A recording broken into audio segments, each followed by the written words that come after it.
Hola, ¿cómo les va? Vamos a empezar con un nuevo capítulo de esto de condensadores. Vamos a trabajar sobre condensadores multicomponentes, para empezar. Bien, voy a hacer una introducción pequeña. A ver, nosotros hasta ahora lo que vimos en los videos anteriores era cómo hacer un condensador para una mezcla simple. La mezcla simple, como sabemos, es de un solo componente o componentes muy similares, ¿sí?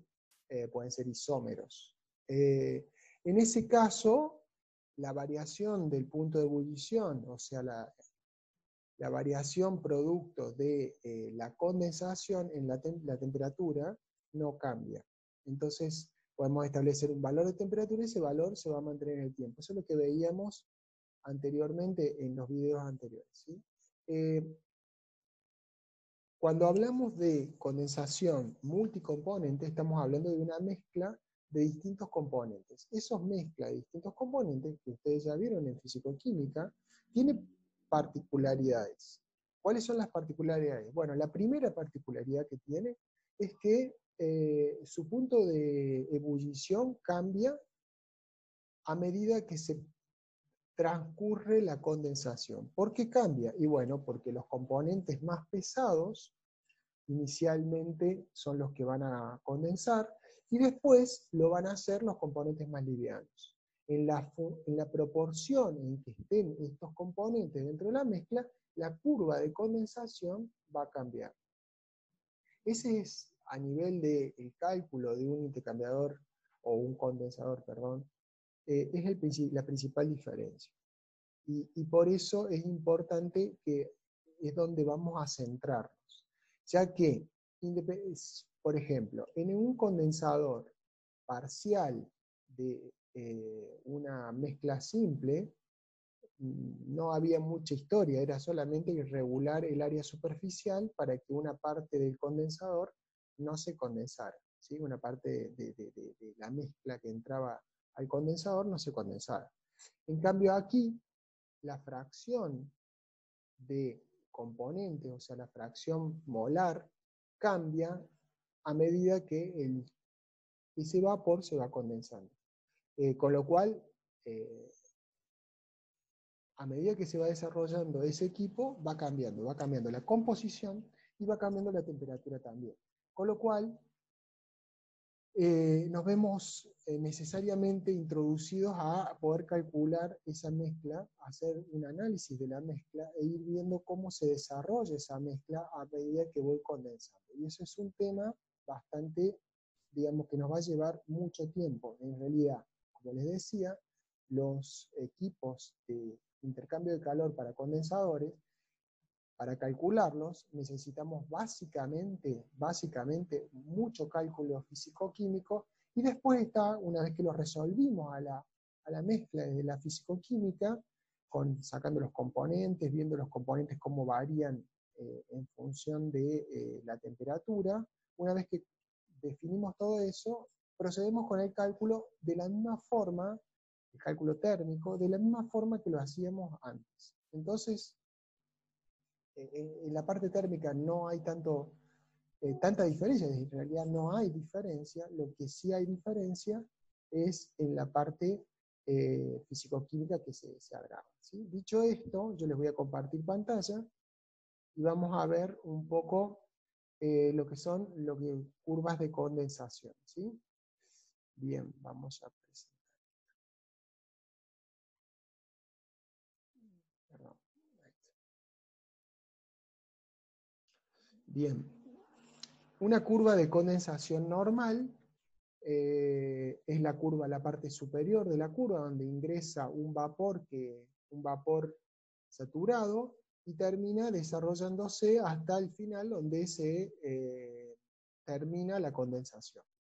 Si ustedes se fijan, hay una diferencia de temperatura entre el punto inicial y el punto final, ¿sí? Que puede ser algunos grados, 1, 2, 2, 3 o 5, o pueden ser 10 o 15 grados, ¿sí? Esta diferencia. A su vez, el elemento que refrigera, tiene un comportamiento normal, es un líquido, por ejemplo, puede ser agua, que se condensa. Si nosotros vemos acá, no hay mucha diferencia, pareciera ser, entre el comportamiento de esta curva y el comportamiento de esta. Sin embargo, como sabemos, la condensación necesariamente genera mucho calor para ser absorbido por esta corriente. Este gráfico es solamente a modo ilustrativo, ya que esto puede variar o puede elevarse un poco más dependiendo del avance de la condensación. Ahora bien, si nosotros lo vemos así, decimos, bueno, hay una variación, pero si ustedes se fijan, la curva no es una línea recta, ¿sí? Podemos también tener, si queremos verlo de otra forma, una curva de este tipo, en donde arranca, esto de que la curva sea así, o que la curva sea así, o sea de otra manera, tiene que ver con la composición de esta mezcla.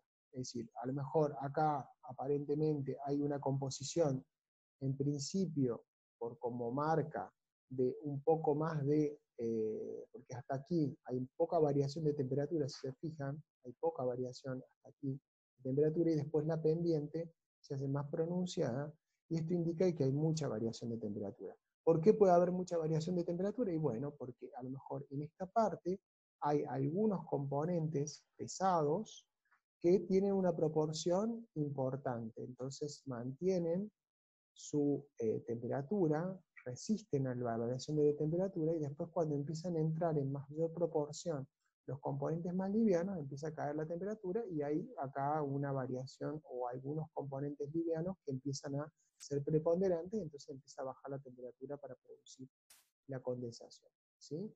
De esta otra forma, seguramente acá hay un espacio, un momento en donde los pesados se terminan y empiezan a prevalecer los livianos, pero hay como una especie de gap, diferencia entre los pesados y los livianos, o sea, como si fueran dos mezclas, pero en realidad es una sola. Por ejemplo, pueden ser hidrocarburos más pesados, y después hay hidrocarburos mucho más livianos, entonces esto hace que al principio la curva baje pero no tanto, después se produjo un descenso fuerte, precisamente por esta cuestión de ser disímiles las curvas, entonces se terminan condensando prácticamente todos los elementos de mayor peso molecular, y luego condensan los de menor peso molecular. Bueno, todas estas cosas ustedes ya las han visto. No obstante, yo estoy haciendo un barrido de esto como para introducirnos un poco a la problemática del cálculo de condensadores multicomponentes. Entonces, como verán, esta curva es bastante diferente que esta curva, ¿sí? Entonces, no podríamos tomar todo de la misma forma. A ver, cuando decimos todo de la misma forma, ¿qué estamos diciendo?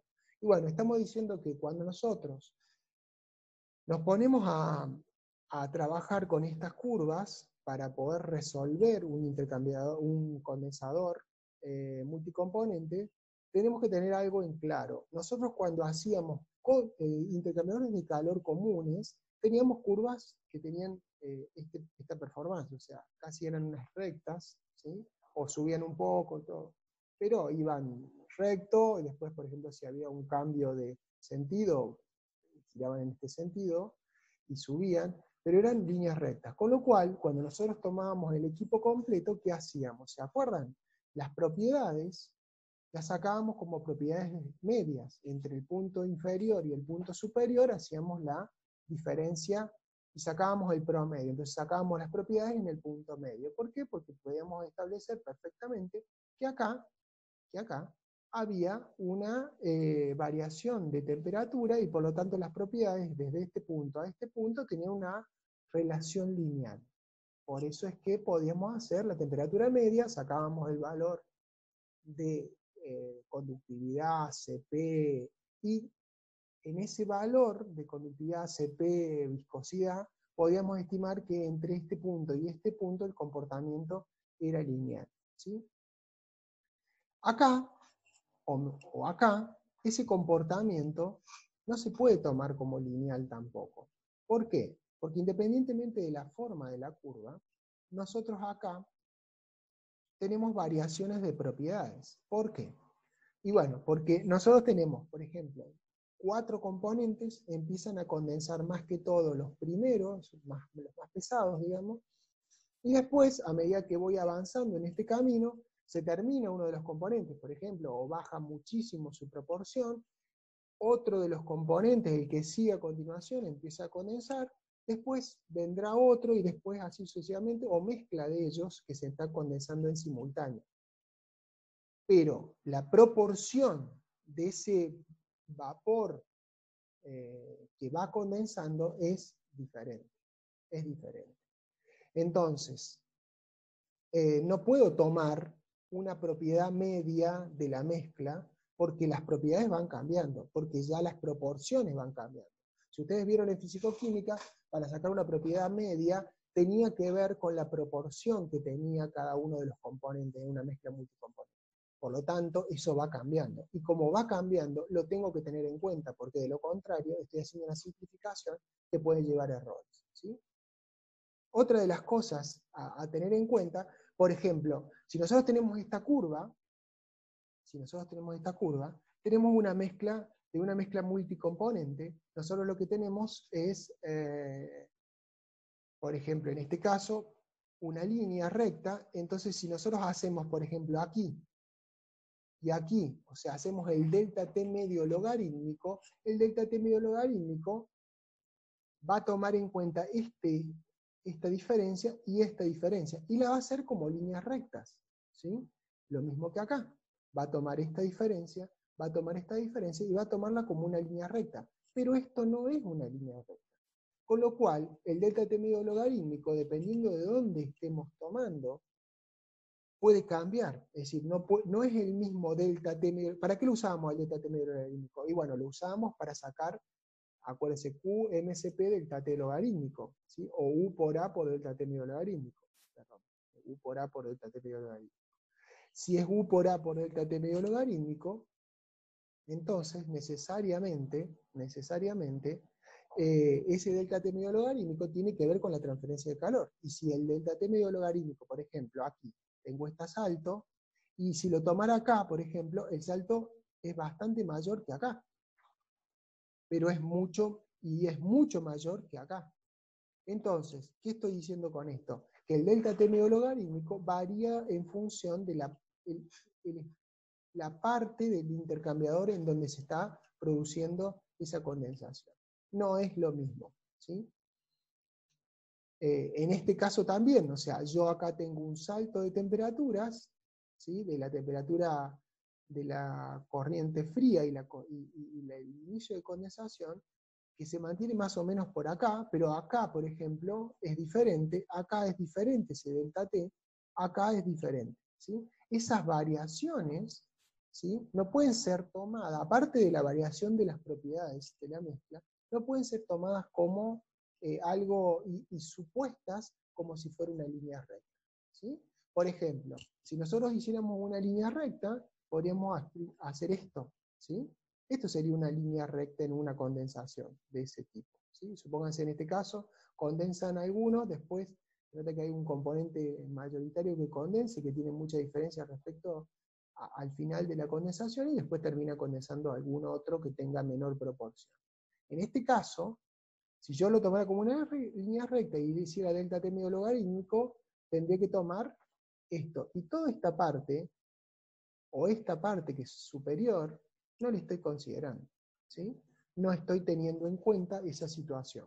Tampoco si no tuviera en cuenta las propiedades, tampoco tendría en cuenta. Entonces el resultado sería bastante diferente que el resultado real que estoy tratando de buscar. O sea, lo que estoy tratando es de simular lo más que puedo las condiciones, ya que ustedes saben que la condensación es un proceso bastante complejo. Como es complejo, lo que nosotros tratamos de hacer es llevarlo a algo conocido. Mientras más precisos seamos en la forma de encontrar esta situación, seguramente más fácil nos va a ser, ¿sí? Y más predecible, o sea, o el resultado va a ser más cercano a la realidad, si las curvas ajustan, ¿sí? Bien, entonces, como les decía, yo puedo tener esa situación. Tengo dos variables, dos cuestiones. va variando. Nosotros normalmente en un intercambiador de calor común y corriente, nosotros sabíamos que U, el coeficiente de transferencia de calor, era función de la temperatura de las propiedades de la mezcla, ¿sí? Y por eso tomábamos las consideraciones de propiedades medias de mezcla para tratar de tomar en cuenta los dos extremos. Pero en este caso, las propiedades de mezcla, las propiedades son bastante diferentes. Entonces, al ser diferente y va a ir cambiando con la composición, yo lo tengo que tener en cuenta. Esa es la primera cuestión. Y la segunda cuestión, el salto térmico que se está produciendo en ese intercambiador varía con el momento que se está condensando, o sea, la mezcla que se está condensando, porque la mezcla va variando. Como va variando la mezcla, varía la temperatura de esa mezcla.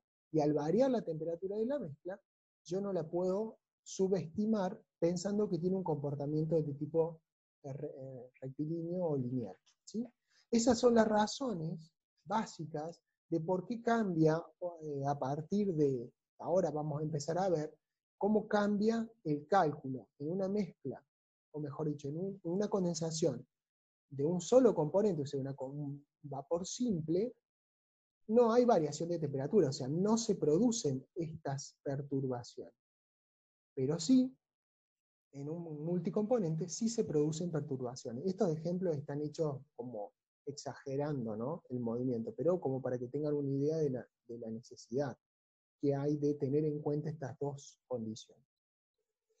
Entonces, ¿qué se hace ante esa situación? Bueno, lo que se hace ante esa situación es se hace una simplificación, pero que tiene por objeto mejorar el cálculo y hacerlo más preciso, que es cortar este desarrollo completo, este desarrollo, desde el punto en donde empieza la condensación hasta donde termina, cortarlo en franjas, de manera de poder establecer propiedades para la entrada y salida en esa franja, y de esa forma ajustar propiedades y ajustar delta T medio logarítmico. El caso sería esto, ¿sí?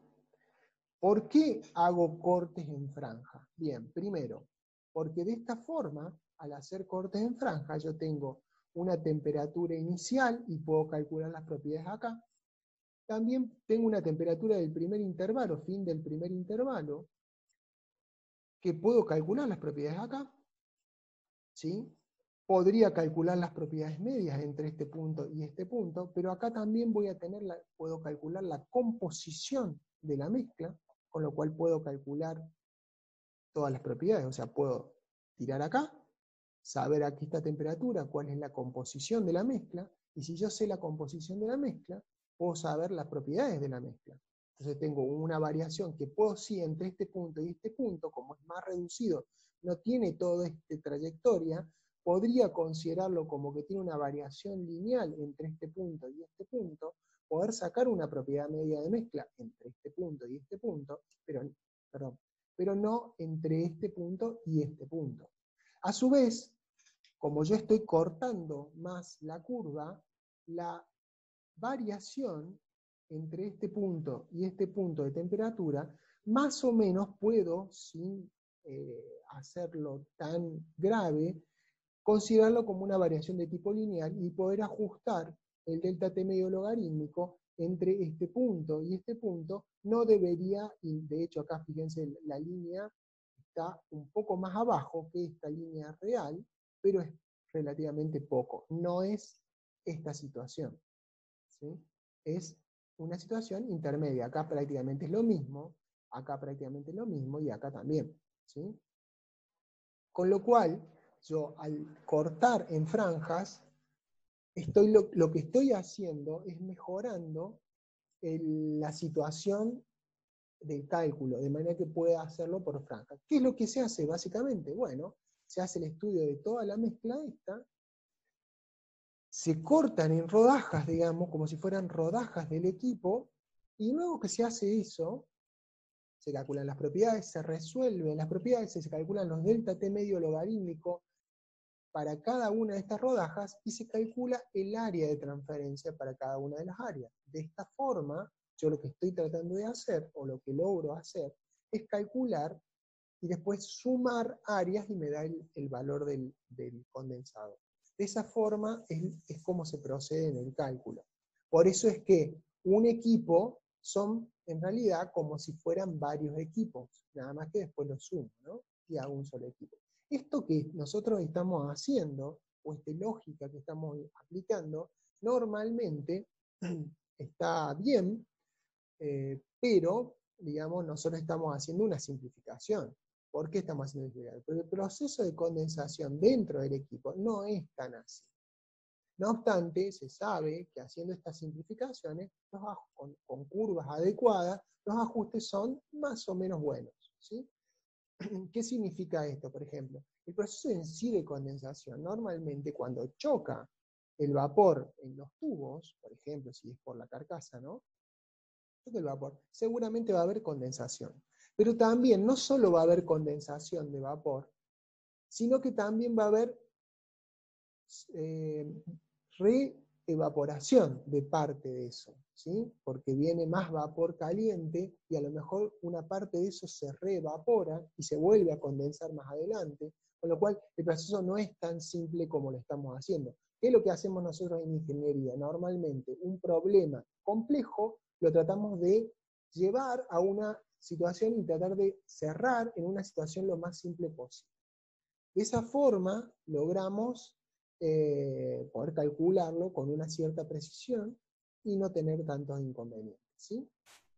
Bien, esa es la base del cálculo y es el punto inicial para, bueno, para calcular estos equipos, ¿sí? Entonces, lo que vamos a hacer ahora, yo voy a dejar de compartir pantalla y vamos a compartir de nuevo. Vamos a establecer cómo es este proceso